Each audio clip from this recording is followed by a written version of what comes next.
With only days to go until election certification, it wasn't to investigate anything.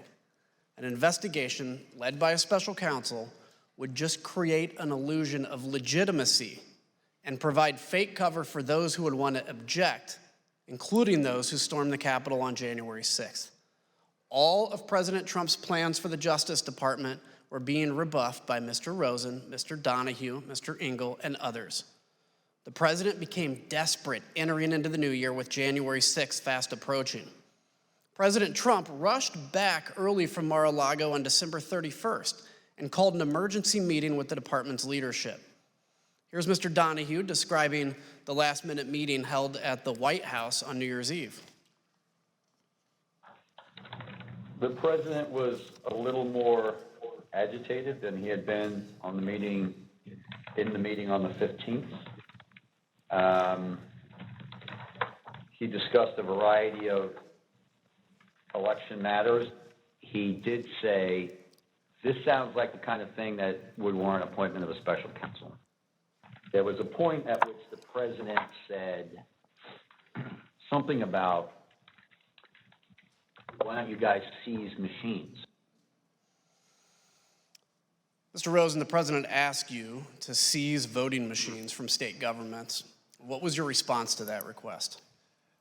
We had seen nothing improper with regard to the voting machines, and I told them that the real experts at that had been at DHS, and they had briefed us that they had looked at it and that there was nothing wrong with the voting machines. And so that was not something that was appropriate to do. So there would be no factual basis to seize machines.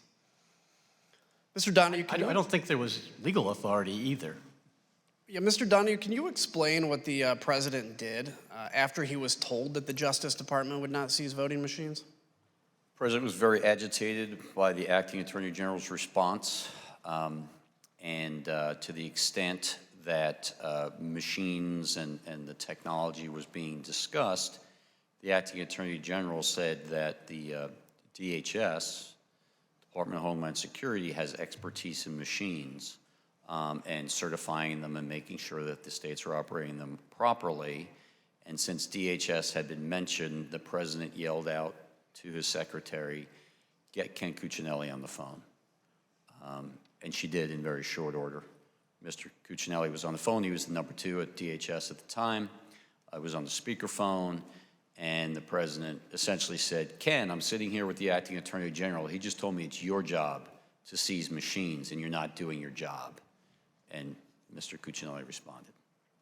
Mr. Rosa, did you ever tell the president that the Department of Homeland Security could seize voting machines? No, certainly not. Mr. Donahue, during this meeting, did the president tell you that he would remove you and Mr. Rosen because you weren't declaring there was election fraud? Toward the end of the meeting, the president, again, was getting very agitated, and he said, people tell me I should just get rid of both of you. I should just remove you and make a change in the leadership, put Jeff Clark in, maybe something will finally get done. And I responded, as I think I had earlier in the December 27th call, Mr. President, you should have the leadership that you want, but understand, the United States Justice Department functions on facts, evidence, and law, and those are not going to change. So you can have whatever leadership you want, but the department's position is not going to change.